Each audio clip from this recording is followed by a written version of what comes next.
Okay, അപ്പൊ ഇതില് ഈ ചന്ദ്രയാനുമായിട്ട് ബന്ധപ്പെട്ട കുറച്ച് കാര്യങ്ങളെല്ലാം നോട്ടാണ് ഡിസ്കസ് ചെയ്യുന്നത്. ഇപ്പൊ നിങ്ങൾ പഠിച്ച നോട്ടും കാര്യങ്ങൾ തന്നെയാണ് ഇവിടെ ഓൾറെഡി ഉള്ളത്. അപ്പൊ അത് നിങ്ങൾക്ക് അറിയാം. ഇതിൽ ഈ നിസാറുമായിട്ട് ബന്ധപ്പെട്ട കാര്യങ്ങൾ NISIR എന്ന് പറയണ്ട, നിസാർ ചുരുക്കി പഠിക്കേണ്ടിയിട്ടാണല്ലോ അവർ നിസാർ എന്ന് വിളിച്ചിട്ടുണ്ടാവുക. അപ്പൊ അത് അങ്ങനെ തന്നെ പഠിച്ചാൽ മതി.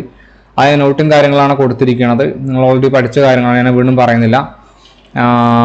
സിന്തറ്റിക് എന്നാണ്, സിന്തറ്റിക് അപ്പർച്ചർ റഡാർ എന്നാണ്. ഈ അപ്പർച്ചർ എന്ന് വെച്ചാൽ ലൈറ്റ് കടന്നു പോകുന്ന ഹോൾ ഉണ്ടാവില്ലേ, ആ ഹോളിന്റെ വലുപ്പത്തിനാണ് അപ്പർച്ചർ എന്ന് പറയുക. അപ്പൊ നമ്മൾ എന്താണ് വലിയ അപ്പർച്ചർ ആണുള്ളത്, മനസ്സിലായോ? വലിയ റിഫ്ലക്ടറല്ലേ വെച്ചിരിക്കണം. അപ്പൊ അങ്ങനെ മനസ്സിലാക്കി അപ്പർച്ചർ എന്നാണ്. ഓക്കെ, അതാരോ തെറ്റി പറഞ്ഞത് കണ്ടിട്ടുണ്ടായിരുന്നു.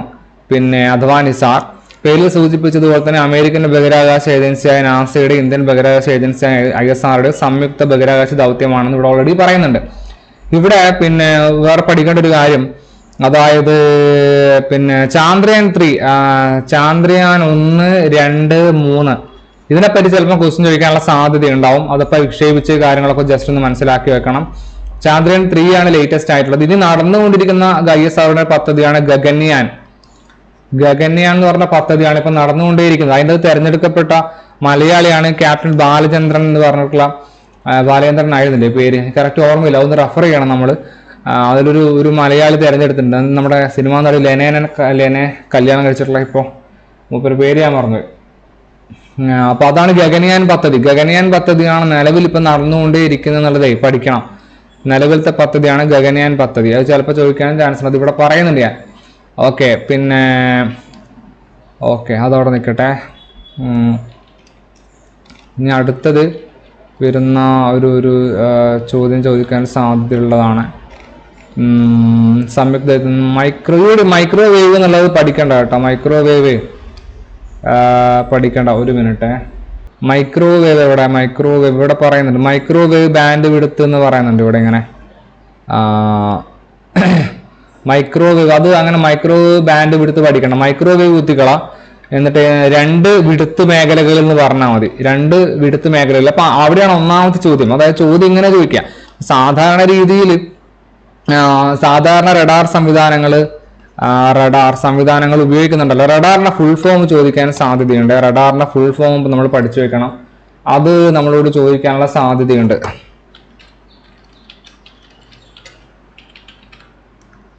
റേഡിയോ ഡിറ്റക്ഷൻ ആൻഡ് റേഞ്ചിങ് ഡിവൈസുകളാണ് റഡാർ. ഇവിടെ പഠിക്കണേ, ഞാനിവിടെ കാണിച്ചിട്ടുണ്ട്. Radio detection and ranging, RA ഇതിവിടെ ഉണ്ട്, RADA എന്ന് പറഞ്ഞ ഈ ഭാഗത്തെ, അതാണ് റേഡിയോ ഡിറ്റക്ഷൻ ആൻഡ് റേഞ്ചിങ്. അതിനെയാണ് റഡാർ എന്ന് പറയുന്നത്. RA ഉദ്ദേശിക്കുന്നത് radio, D detection, A&R ranging, അതാണ് റഡാർ. പഠിച്ചു വെക്കണേ.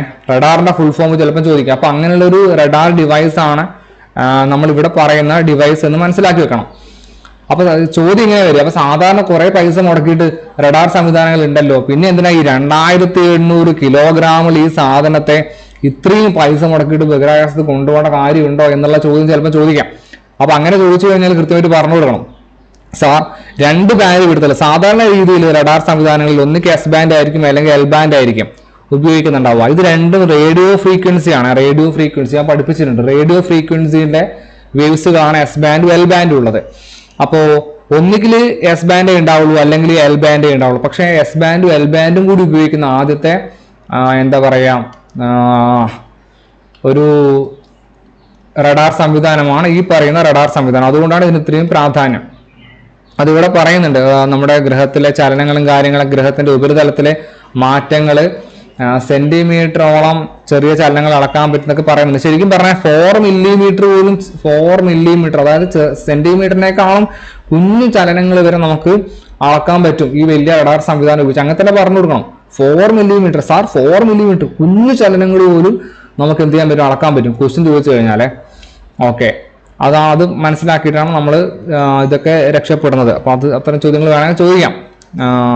പിന്നെ 12 ദിവസത്തിനുള്ളിൽ ഭൂമിയെ മുഴുവനായിട്ട് ചിത്രീകരിക്കാൻ നിസാറിനെ സഹായിക്കും. അത് നമ്മൾ പറഞ്ഞു കഴിഞ്ഞല്ലോ, ഓൾറെഡി പഠിച്ച നിങ്ങൾ നോട്ടുകളാണ്, അത് വീണ്ടും വീണ്ടും ആവർത്തിക്കുന്നില്ല. ഇതിന്റെ ഭാഗങ്ങളാണ് നമുക്കിനി ജസ്റ്റ് ഒന്ന് പറഞ്ഞു പോകാനുള്ളത്. ആ ഭാഗങ്ങൾ നോക്കുക.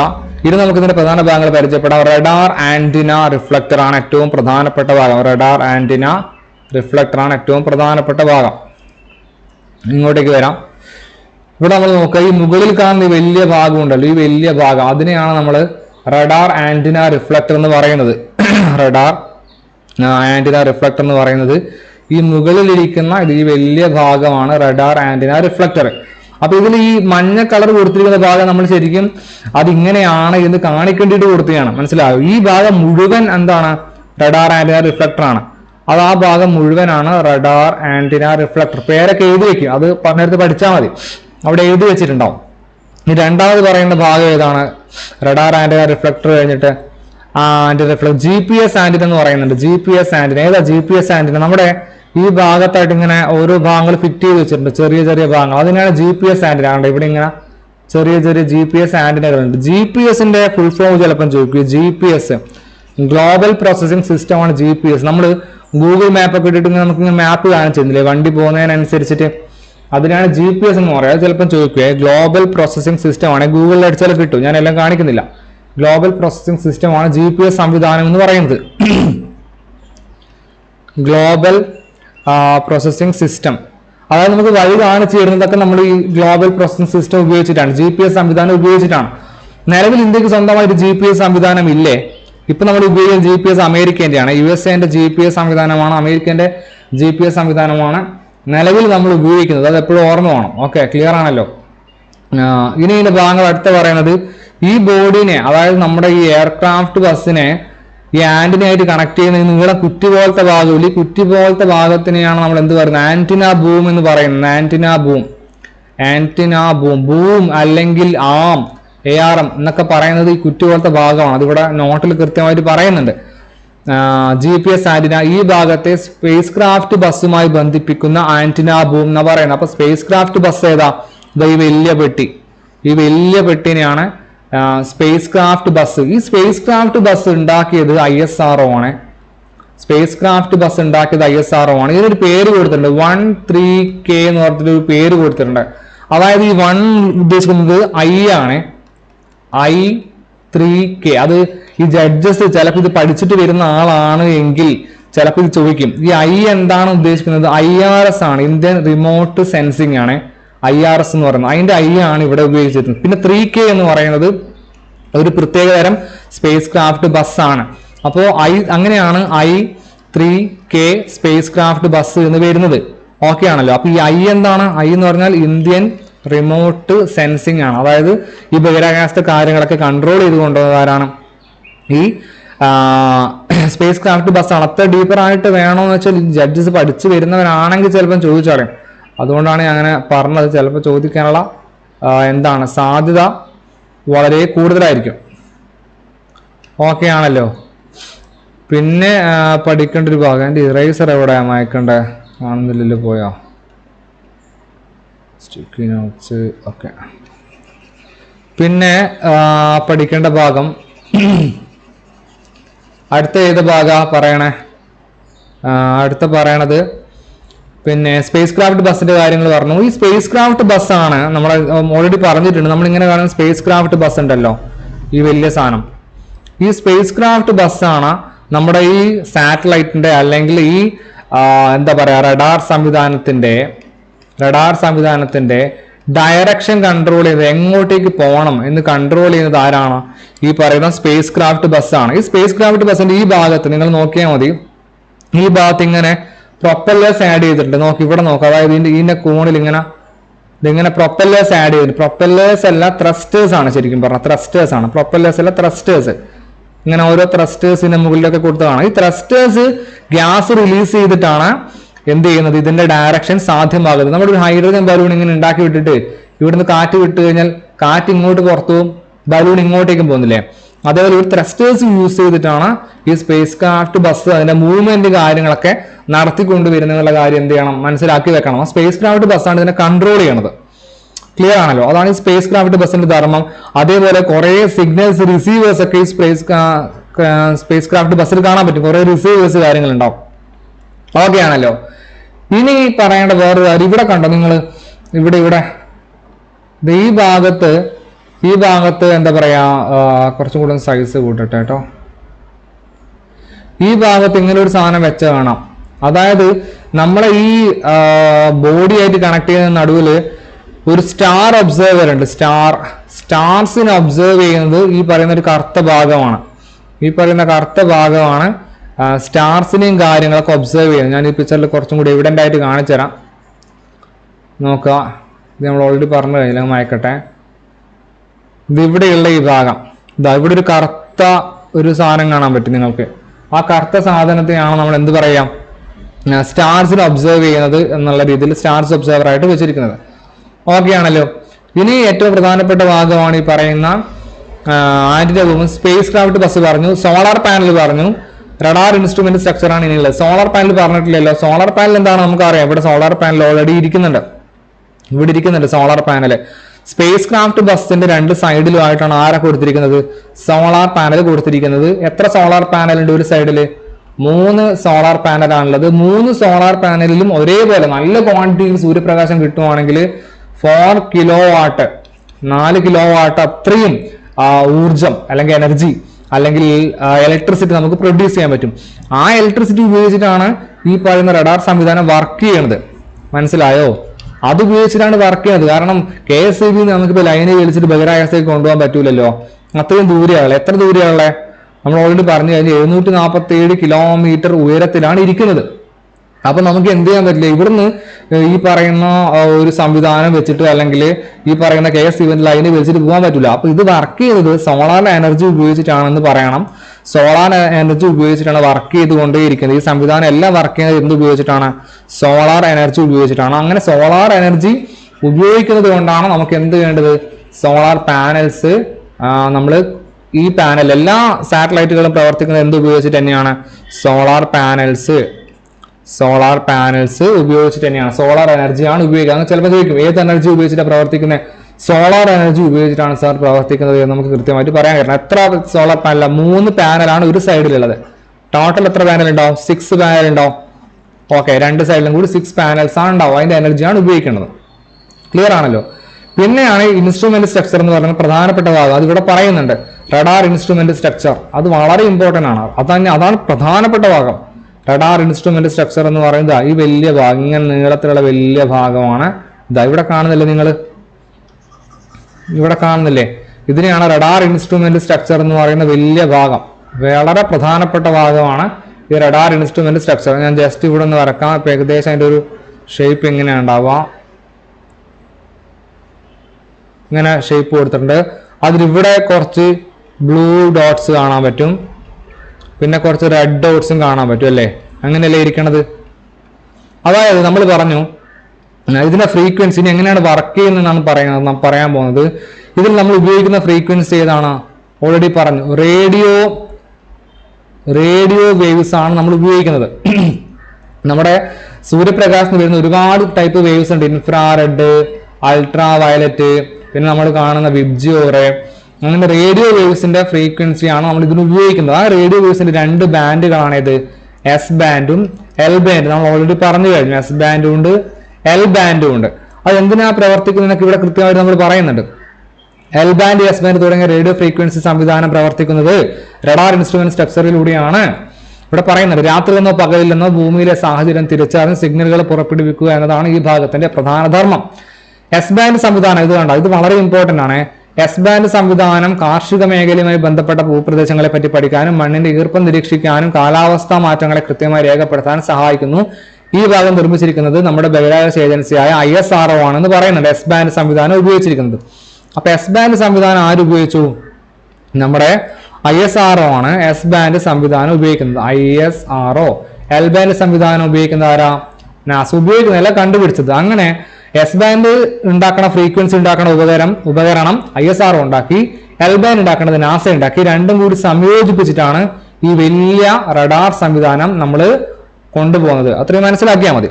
ഇനി ഈ ചിത്രം എന്തിനാ വരച്ചതെന്ന് കൂടി പറഞ്ഞുതരാം. അതായത് നമ്മൾ ഇതെങ്ങനെ പ്രവർത്തിക്കുക, ഈ വേവ്സിനെ പുറത്തു വിടണ്ടേ? ഈ വേവ്സിനെ പുറത്തു വിടണ്ടിട്ട് ഒരു ട്രാൻസ്മിറ്റർ ഉണ്ട്. അപ്പൊ ഈ സൈഡിലിരിക്കുന്ന എല്ലാം ട്രാൻസ്മിറ്റേഴ്സ് ആണ്. ഈ സൈഡിലിരിക്കുന്ന എല്ലാം റിസീവേഴ്സ് ആണ്. തൽക്കാലം അങ്ങനെ മനസ്സിലാക്കിയാൽ മതി. ബേസിക് കോൺസെപ്റ്റ് മനസ്സിലാക്കി പറയാന്നുള്ളൂ. അത്ര ഡീപ്പറായിട്ട് നമുക്ക് വേണ്ട. കുറച്ച് കാര്യങ്ങൾ മാത്രം തൽക്കാലം മനസ്സിലാക്കിയാൽ മതി. ഇത് പക്ക ഇങ്ങനെയാണെന്ന് വെച്ചാൽ ഇങ്ങനെയല്ല. നമ്മളൊരു മോഡലിലേക്ക് കൊണ്ടുവരുമ്പോൾ മിനിമലായിട്ട് പറയുന്നത് മാത്രമേ ഉള്ളൂ. അത്ര സയന്റിഫിക്കലി വേണ്ട, ഇതിന്റെ പ്രവർത്തനം മനസ്സിലാക്കിയാൽ മാത്രം മതി. ഞാൻ ജസ്റ്റ് ഒന്ന് കാണിക്കാം. നമ്മുടെ ഭൂമി ഇവിടെ ഇങ്ങനെ ഉണ്ടാവും, ഇതാണ് നമ്മുടെ ഭൂമി ഉണ്ടാവുക. നമ്മൾ അവിടെ നിന്ന് ഒരു 100 കിലോമീറ്റർ ലൈനിലാണ് കാർമൻ ലൈൻ ഉണ്ടാവുക. കാർമൻ ലൈന് നമുക്കറിയാം 100 കിലോമീറ്ററിലാണ്. ഇതിന് ശേഷമാണ് കാർമൻ ലൈനിൽ മുകളിലോട്ട് 100 കിലോമീറ്റർ മേലെയാണ് നമ്മൾ എന്ത് പറയാ, ബഹിരാകാശം എന്ന് പറയാം. അപ്പൊ നമ്മൾ ഈ പറയുന്ന റഡാർ സംവിധാനത്ത് ഇവിടെ കൊണ്ടുപോയിട്ട് ഫിറ്റ് ചെയ്തു. ഇവിടെ കൊണ്ടുപോയിട്ടാണ് നമ്മൾ എന്ത് ചെയ്യുന്നത്, ഫിറ്റ് ചെയ്ത് വെച്ചിട്ടുള്ളത്. എത്ര കിലോമീറ്റർ ദൂരെയാ, 747 കിലോമീറ്റർ ഉയരത്തിലാണ് ഫിറ്റ് ചെയ്തിട്ടുള്ളത്. 747 കിലോമീറ്റർ നമ്മൾ ഓൾറെഡി പറഞ്ഞു കഴിഞ്ഞു. അപ്പൊ ഇവിടെ കൊണ്ടുവച്ചിരിക്കണം. ഇത്രയും ദൂരം, എത്ര ദൂരെ, 747 കിലോമീറ്റർ ഉയരത്തിലാണ് നമ്മൾ ഫിറ്റ് ചെയ്തിരിക്കുന്നത്. അല്ലെങ്കിൽ ഫിറ്റ് ചെയ്യല്ല, നമ്മൾ സ്ഥാപിച്ചിരിക്കുന്നത്. അവിടെയാണ് ഇതിന്റെ ഭ്രമണപഥം ഇരിക്കുന്നത്. അതായത് ഭൂമി ഇവിടെ ഉണ്ടാവും, ഭൂമിനെ ചുറ്റിക്കൊണ്ടേയിരിക്കണ്ടേ, അതിനാണ് ഭ്രമണപഥം. അപ്പൊ ഇവിടെയാണ് ആരുള്ളത്, നമ്മുടെ റഡാർ ഇരിക്കുന്നത്. എത്ര ഉയരത്തിലാണ് ഇരിക്കുന്നത്, 747 കിലോമീറ്റർ ഉയരത്തിലാണ് ഇരിക്കുന്നത്. ഇവിടെയാണ് ഇതിങ്ങനെ ചുറ്റിക്കൊണ്ടേയിരിക്കുക. എത്ര ദിവസം കൊണ്ട് കംപ്ലീറ്റ് ആക്കുക, 12 ദിവസം കൊണ്ട് ഭൂമിയുടെ കംപ്ലീറ്റ് പടം എടുത്ത് കഴിയും. എന്നിട്ട് വീണ്ടും ഈ റൊട്ടേഷൻ ഇങ്ങനെ സ്റ്റാർട്ട് ചെയ്ത് ഒബ്സർവ് ചെയ്തുകൊണ്ടേയിരിക്കും. ഇനി എങ്ങനെ പ്രവർത്തിക്കുന്നത് നോക്കാം. ഇവിടെ നിങ്ങൾ നോക്കണേ, ഇവിടെ നിന്നുള്ള ഫ്രീക്വൻസികൾ അല്ലെങ്കിൽ വേവ്സ് ട്രാൻസ്മിറ്റ് ചെയ്യണം. ആദ്യം എങ്ങോട്ട് ട്രാൻസ്മിറ്റ്, ഇവിടെയാണ് ട്രാൻസ്മിറ്റർ ഉള്ളത്. ഓക്കെ, ഈ ഭാഗത്തിന്റെ ചെറിയ ഭാഗമാണ് മാഷ് ഇവിടെ വരച്ചിരിക്കണം. അപ്പോ ഇവിടെ നിന്ന് ഈ ഭാഗത്ത് വേവ്സ്, ട്രാൻസ്മിറ്റേഴ്സ് എല്ലാം വേവ്സ് എങ്ങോട്ടേക്ക് അയക്കും, ഭൂമിയിലേക്ക് അയക്കും. അപ്പൊ ഈ വേവ്സ് എങ്ങനെ എങ്ങോട്ടേക്ക് വരും, വേവ്സ് ആയിട്ട് എസ് ബാൻഡ് വെൽ ബാൻഡ് രണ്ടും ഒരുമിച്ച് വരും, ഭൂമിയിൽ തട്ടും. ഭൂമിയിൽ തട്ടിയാൽ എന്ത് ചെയ്യും, അത് അവിടുന്ന് റിഫ്ലക്ട് ചെയ്യും, പ്രതിഫലിക്കും. റിഫ്ലക്ട് 7ാം ക്ലാസ്സിൽ പഠിക്കുന്നുണ്ട്. റിഫ്ലക്ട് ചെയ്യും. റിഫ്ലക്ട് ചെയ്തിട്ടാണ് എങ്ങോട്ടേക്ക് പോകും, തിരിച്ചു പോകും. ആ വേവ്സ്, 2 വേവ്സും വരും. എസ് ബാൻഡിന്റെ വേവ്സും വരും, എൽ ബാൻഡിന്റെ വേവ്സും താഴോട്ടേക്ക് വരും, ഭൂമിയിലോട്ടേക്ക് വരും. അത് രണ്ടും തിരിച്ചു പോകും. എസ് ബാൻഡ് ഫ്രീക്വൻസിയും തിരിച്ച് എങ്ങോട്ടേക്ക് പോകും, നമ്മുടെ റഡാറിലേക്ക് പോകും. അതിന് ആര് സ്വീകരിക്കും, റിഫ്ലക്ടർ സ്വീകരിക്കും. അതേപോലെ തന്നെ എൽ ബാൻഡിന്റെ ഫ്രീക്വൻസിയും ഭൂമിയിൽ തട്ടി തിരിച്ചു പോയിട്ട് ആര് സ്വീകരിക്കും, റിഫ്ലക്ടർ സ്വീകരിക്കും. ആ റിഫ്ലക്ടർ ഇതിനെ ഡാറ്റകളാക്കിയിട്ട് ആർക്ക് കൈമാറും, ഈ റിഫ്ലക്ടർ അതിനെ ഡാറ്റകളാക്കിയിട്ട് ആർക്ക് കൈമാറും, ഈ റിസീവേഴ്സിന് കൈമാറും. ഈ റിസീവേഴ്സ് എല്ലാം എസ് ബാൻഡിന്റെ കാര്യങ്ങൾ ഈ ബ്ലൂ സ്വീകരിക്കും, എൽ ബാൻഡിന്റെ കാര്യങ്ങൾ ഈ ബ്ലൂ സ്വീകരിക്കും. എസ് ബാൻഡിന്റെ ഡാറ്റ ആര് സ്വീകരിക്കും, ഈ റിസീവേഴ്സ് റെഡും സ്വീകരിക്കും. ഇവര് റിസീവ് ചെയ്ത് കഴിഞ്ഞാൽ ഇവരാണ് ഇവിടെയല്ല ഇരിക്കുന്നത്. ഇവിടെ നമ്മൾ ISRO, ഭൂമിയിലാണല്ലോ ISRO ഇരിക്കണേ. ഇവിടെ ISROന്റെ ഓഫീസ് ഉണ്ട്, അല്ലെങ്കിൽ നാസയുടെ ഓഫീസ് ഉണ്ട്, അല്ലെങ്കിൽ റിമോട്ട് കൺട്രോൾ സെന്റർ ഉണ്ട്. ഇവിടത്തേക്ക് എന്ത് ചെയ്യും, ആ ഡാറ്റ ഇവര് ഡാറ്റകളാക്കിയിട്ട്, ഈ ട്രാൻസ്മിറ്റേഴ്സ് ഡാറ്റകളാക്കിയിട്ട് എങ്ങോട്ടേക്ക് അയച്ചു കൊടുക്കും, ISROന് അയച്ചു കൊടുക്കും.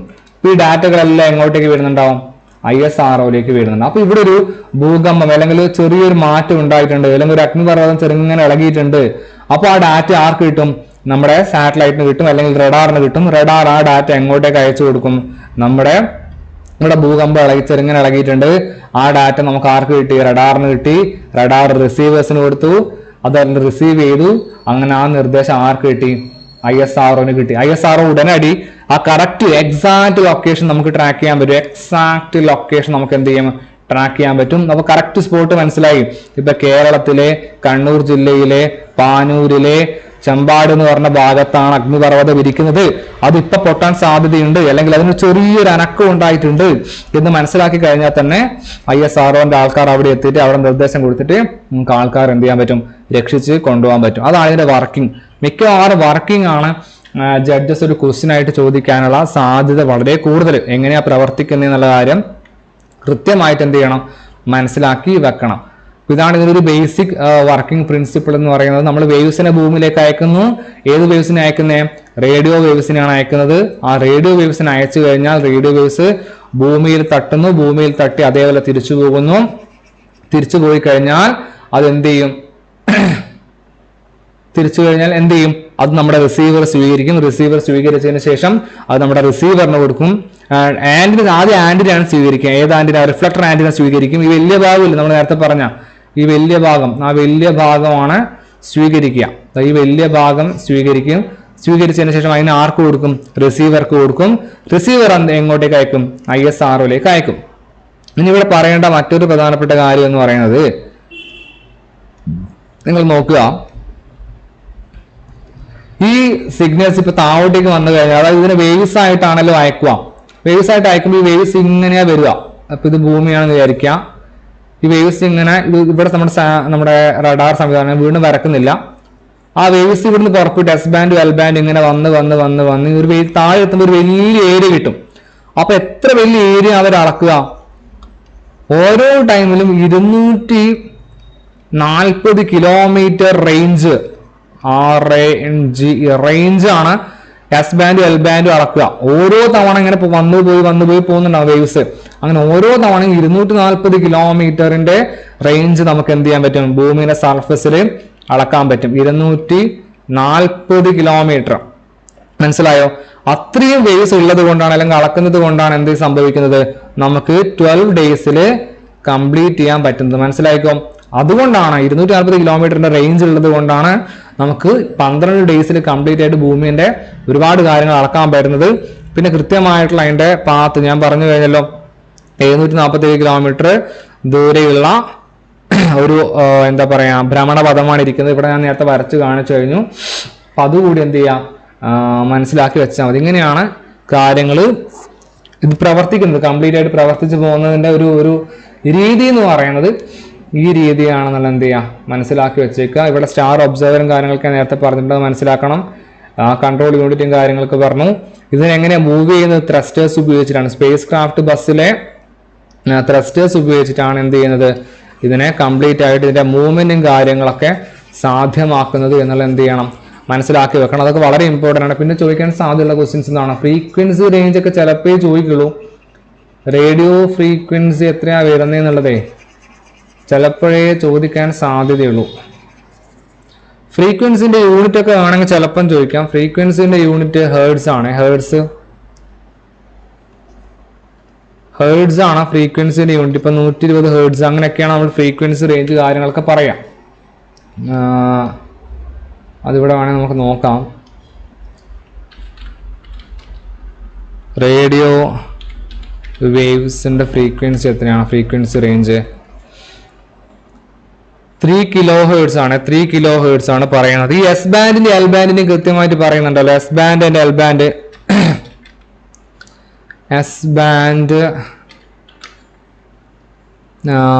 ആൻഡ് എൽ ബാൻഡ് കൃത്യമായിട്ട് ഞാൻ ഒരു തവണ നോട്ട് ചെയ്തിട്ടുണ്ടായിരുന്നു. Okay, show more. ഇവിടെ കണ്ടോ എസ് ബാൻഡിന്റെ ഫ്രീക്വൻസി എൽ ബാൻഡിന്റെ ഫ്രീക്വൻസിയും പറയുന്നുണ്ട് കൃത്യമായിട്ട്. L band lower frequency then S band. L band is 1 to 2 gigahertz ആണ്. L band വരുന്നത് L ബാൻഡിന്റെ ഫ്രീക്വൻസി കാണാൻ ചിലപ്പം ചോദിക്കാം. L ബാൻഡിന്റെ ഫ്രീക്വൻസി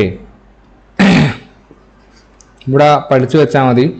L ബാൻഡിന്റെ ഫ്രീക്വൻസി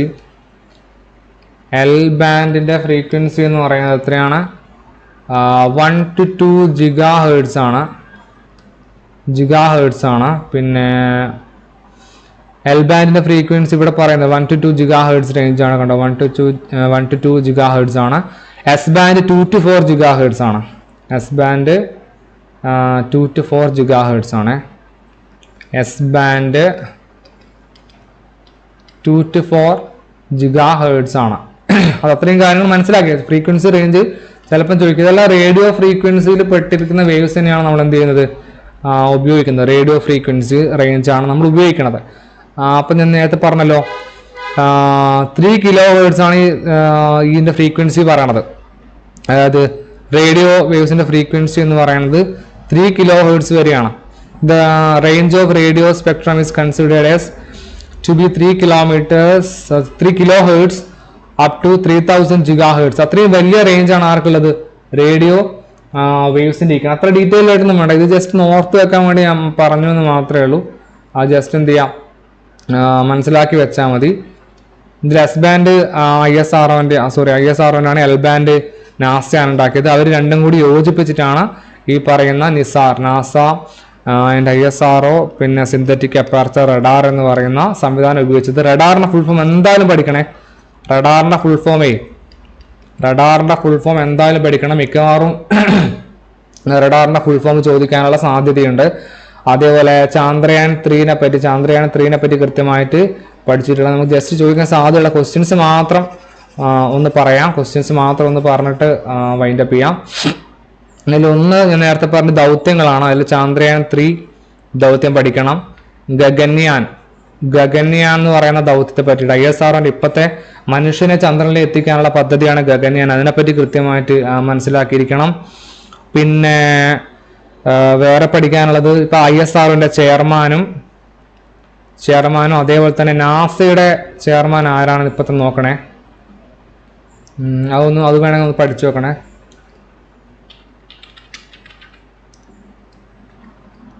നാസയുടെ ഇപ്പോഴത്തെ ചെയർമാൻ ആരാണെന്ന് നോക്കണം കേട്ടോ. Senator bill Nelson was shown in the 40th NASA administration on May 2021. ആ പേര് പഠിച്ചു വെക്കണേ. സെനറ്റർ ബിൽ നെൽസൺ എന്ന് പഠിച്ചു വെച്ചാൽ മതി. ബിൽ നെൽസൺ ആണെന്ന് തോന്നുന്നുണ്ട്. അത് പഠിച്ചു വെക്കണം. പിന്നെ ഇതിന്റെ പാർട്സ് എല്ലാ ഭാഗങ്ങളും കൃത്യമായിട്ട് അറിഞ്ഞിരിക്കണം. മോഡൽ എന്ത് ഭാഗം വെച്ചിട്ടുണ്ടെങ്കിലും അതിനെപ്പറ്റി എന്തായാലും ക്വസ്റ്റ്യൻ ഉണ്ടാവും. പാർട്സ് കൃത്യമായിട്ട് അറിഞ്ഞിരിക്കണം. അതിന്റെ യൂസേജ് കൃത്യമായിട്ട് അറിഞ്ഞിരിക്കണം. എന്തൊക്കെ കാര്യങ്ങളാണ് ഉപയോഗിക്കണം അറിഞ്ഞിരിക്കണം. പിന്നെ എങ്ങനെയാണ് പ്രവർത്തിക്കുന്നത്, ഹൗ ഇറ്റ് വർക്ക്സ്, എങ്ങനെയാണ് പ്രവർത്തിക്കുന്നത് ഞാൻ പറഞ്ഞു. ആ വേവ്സിനെയും കാര്യങ്ങളൊക്കെ ഡയഗ്രാം വെച്ച് ഞാൻ പറഞ്ഞു തന്നിട്ടില്ലേ, ആ രീതിയിൽ പറഞ്ഞു കൊടുക്കണം. പിന്നെ നമ്മുടെ എനർജി ഉപയോഗിക്കുന്നത് ഏതാണ്, സോളാർ പാനലാണ് ഉപയോഗിക്കുന്നത്, അങ്ങനെയാണ് വർക്ക് ചെയ്യണമെന്ന് പറഞ്ഞു കൊടുക്കണം. പിന്നെ ഈ ഭാഗത്ത് നിന്ന് ചോദിക്കാൻ സാധ്യത, ഇതിന്റെ വെയിറ്റ് നമ്മൾ പറഞ്ഞല്ലോ 2800 കിലോഗ്രാം ആണെന്ന് പറഞ്ഞു. വിക്ഷേപിക്കാൻ സാധ്യതയുള്ള ടൈം എപ്പോഴാണ്, 2025 സെപ്റ്റംബർ ആണ് എന്ന് നമ്മൾ ഓൾറെഡി പറഞ്ഞു കഴിഞ്ഞു. ഓക്കെ, പിന്നെ ഇത്രയും കാര്യങ്ങളാണ് അതുമായിട്ട് ബന്ധപ്പെട്ട പറയാനുള്ളത്. വേറെ ചോദിക്കാൻ സാധ്യതയുള്ള കാര്യങ്ങൾ എനിക്ക് മനസ്സിലേക്ക് വേറെ വരുന്നില്ല. ഇതിന് സഞ്ചാര സാധ്യതമാകുന്നത് സ്പേസ് ക്രാഫ്റ്റ് ബസ് ഉപയോഗിച്ചാണ്. അതിലുള്ള ത്രസ്റ്റേഴ്സ് ഉപയോഗിച്ചിട്ടാണ് എന്ത് ചെയ്യാം, ഈ പറഞ്ഞ ഡയറക്ഷൻ ആര് മൂവ് ചെയ്യുക, നമ്മുടെ സ്പേസ് ക്രാഫ്റ്റ് ബസ് മൂവ് ചെയ്യുന്നുണ്ടാവുക. ഓക്കെ ആണല്ലോ. ഇത്രയും കാര്യങ്ങളാണ് ഇതിൽ പറയാനുള്ളത്. ഇത് ടോട്ടൽ സോളാർ പാനൽ ഉപയോഗിക്കുന്ന 4 കിലോവാട്ട് ആണ്. 4 കിലോവാട്ട് എപ്പോഴും 4 കിലോവാട്ട് കിട്ടുന്നല്ല പറഞ്ഞതിന്റെ അർത്ഥം. ഓക്കെ, നല്ലോണം സൂര്യപ്രകാശം കിട്ടിക്കഴിഞ്ഞാൽ 4 കിലോവാട്ട് വരെ കിട്ടും. ഇതിന്റെ കാലാവധി എത്രയായിരുന്നു പറഞ്ഞിട്ടുണ്ടായിരുന്നത്, കാലാവധി ഡ്യൂറേഷൻ 3 വർഷം വരെയാണ്, 3 ഇയർ വരെയാണ് നമ്മൾ ഉദ്ദേശിക്കുന്നത്. എന്നിട്ട് അതിന്റെ കമ്പോണൻസ് എല്ലാം അതിൽ കൂടുതൽ നല്ല രീതിയിൽ വർക്ക് ചെയ്യുന്നുണ്ട് എങ്കിൽ നമുക്ക് എന്ത് ചെയ്യാം, ഒരു 5 ഇയർ വരെ കൊണ്ടുപോകാം. അപ്പൊ ആ രീതിയിലാണ് ഇതിന്റെ വർക്കിംഗ് കാര്യങ്ങളൊക്കെ നമ്മൾ നിലവിൽ പ്ലാൻ ചെയ്തിരിക്കുന്നത്. അപ്പൊ ഇതൊക്കെ ഒരു മിനിമൽ ഐഡിയ ആണ്. ഇത്രയും ഡീറ്റെയിൽഡ് ആയിട്ടുള്ള, ഇതിനേക്കാൾ വളരെ ഡീപ്പായിട്ടുള്ള സബ്ജക്റ്റ് ആണ്. നമുക്ക് അത്രയൊന്നും ആവശ്യമില്ല, ജസ്റ്റ് കാര്യങ്ങൾ പറഞ്ഞ് മനസ്സിലാക്കുക എന്നുള്ളതേ ഉള്ളൂ. അപ്പോൾ ഓക്കെ, ഇത്രയും കാര്യങ്ങളാണ് ഇതിൽ വളരെ ബേസിക് ആയിട്ട് പറയാനുള്ളത്. വളരെ കോൺഫിഡൻ്റ് ആയിട്ട് അവതരിപ്പിക്കുക. അവരെന്ത് തിരിച്ചു പറഞ്ഞു കഴിഞ്ഞാലും നമുക്ക് അതിനോട് തിരിച്ച് കൃത്യമായിട്ടുള്ള മറുപടി നമുക്ക് പറയാൻ പറ്റണം. പിന്നെ ഇത് ഏതൊക്കെ മെറ്റീരിയൽസ് ഉപയോഗിച്ചിട്ടാണ് ഉണ്ടാക്കിയെന്നുള്ള ചോദ്യം ചിലപ്പോൾ വരാൻ ചാൻസ് ഉണ്ട്. നമ്മളിതിൽ ഫോം ബോർഡ് മെറ്റീരിയൽ ഉപയോഗിച്ചിട്ടുണ്ട്. അതേപോലെ തന്നെ മെറ്റൽ പാർട്ടുകൾ, മെറ്റൽസ് നമ്മൾ ഉപയോഗിച്ചിട്ടുണ്ട്. പിന്നെ ഈ പറഞ്ഞ ഈ വേസ്റ്റുകൾ നമ്മൾ എന്ത് ചെയ്തിട്ടുണ്ട്, റീയൂസ് ചെയ്തിട്ടുണ്ട്, വീണ്ടും ഉപയോഗിച്ചിട്ടുണ്ട്. കാരണം മോഡൽസിലെ പരമാവധി പൊല്യൂഷൻ കുറക്കുക എന്നുള്ളത് കൊണ്ട് നമ്മൾ അത്തരം പരമാവധി കാര്യങ്ങൾ നമ്മൾ റീയൂസ് ചെയ്യുക ചെയ്തത്, വീണ്ടും കളയണ്ട എന്നുള്ളത് കൊണ്ട് നമ്മൾ അത് അത്തരം കാര്യങ്ങൾ എന്ത് ചെയ്തിട്ടുണ്ട്, റീയൂസ് ചെയ്തിട്ടുണ്ടെന്ന് പറഞ്ഞു കൊടുക്കണം. പിന്നെ അപ്പൊ അവർ പ്ലാസ്റ്റിക് മെറ്റീരിയൽസ് ഉപയോഗിച്ചിട്ടുണ്ടോ, അതിൽ പ്രൈമറിലി ഒബ്സർവ് ചെയ്തിട്ട് പ്ലാസ്റ്റിക് ഒന്നും ഇല്ല, പക്ഷെ നമ്മൾ ഇൻഡയറക്ട്ലി ഉപയോഗിച്ചിട്ടുണ്ട് എങ്കിൽ തന്നെ പ്ലാസ്റ്റിക്കിനെ നമ്മൾ റീയൂസ് ചെയ്തതാണെന്ന് പറഞ്ഞു കൊടുക്കണം. റീയൂസ് ചെയ്ത് ഇപ്പൊ ജഡ്ജസ് എഴുതാൻ വരുന്ന പെണ്ണ് വരെ എന്തായിരിക്കും, ചിലപ്പം പ്ലാസ്റ്റിക്കിന്റെ ആയിരിക്കും. പ്ലാസ്റ്റിക്കിന് കംപ്ലീറ്റ് ആയിട്ട് നമുക്ക് മാറ്റാൻ പറ്റില്ല, പക്ഷെ നമ്മൾ റീയൂസ് ചെയ്യാൻ മെറ്റീരിയൽ പരമാവധി പ്രകൃതിക്ക് ദോഷമല്ലാത്ത രീതിയിൽ റീയൂസ് ചെയ്യാണ് ചെയ്തത്. അതൊക്കെ വെച്ചിട്ടാണ് നമ്മളും. അതേപോലെ തന്നെ ടീച്ചേഴ്സും കുറച്ച് ഹെൽപ്പ് ചെയ്തിട്ടുണ്ട്. കുറച്ച് വലിയ പ്രൊജക്റ്റ് ആയതുകൊണ്ട് ടീച്ചേഴ്സും ഹെൽപ്പ് ചെയ്തിട്ടുണ്ട് എന്ന് പറഞ്ഞിട്ട് ആണ് വൈൻഡ് അപ്പ് ചെയ്യേണ്ടത്. നല്ല രീതിയിൽ പ്രസന്റ് ചെയ്യുക. പ്രസന്റേഷൻ മാർക്ക് നല്ല മാർക്കാണ്. പ്രസന്റേഷനാണ് അതിന്റെ ഒരു 50% മാർക്ക് പോണത്. പിന്നെ നമ്മുടെ ചാപ്റ്റേഴ്സിൽ കഴിഞ്ഞ 5ാമത്തെ ചാപ്റ്റേഴ്സിലൊക്കെ ഈ സോളാർ പാനലും അതേപോലെ തന്നെ എനർജിനെ പറ്റിയിട്ടും സാറ്റലൈറ്റിനെ പറ്റിയിട്ടൊക്കെ നമ്മൾ പഠിക്കുന്നുണ്ട്. ഓക്കെ, കഴിഞ്ഞ വർഷം 5ാം ക്ലാസ്സിൽ ഉണ്ടായിരുന്നു, 7ാം ക്ലാസ്സിൽ ഉണ്ടായിരുന്നു, സ്റ്റാർസുമായിട്ടൊക്കെ ബന്ധപ്പെട്ട പാഠം. അപ്പൊ അവിടെ നിന്നാണ് നമ്മൾ ഈ കോൺസെപ്റ്റുമായിട്ട് ലിങ്ക് ചെയ്തെന്നൊക്കെ എന്ത് ചെയ്താൽ മതി, പറഞ്ഞു കൊടുത്താൽ മതി. ഓക്കെ, അപ്പൊ ഇത്രയും കാര്യങ്ങളാണ് വരിക, വേറെ ഒന്നുമില്ല കാര്യമായിട്ട്. അപ്പൊ നല്ല രീതിയിൽ പ്രസന്റ് ചെയ്യുക, വേറെ അത്ര ഡീപ്പറായിട്ടൊന്നും പറയാനില്ല. അപ്പൊ ശരി, ഓക്കെ, താങ്ക് യു.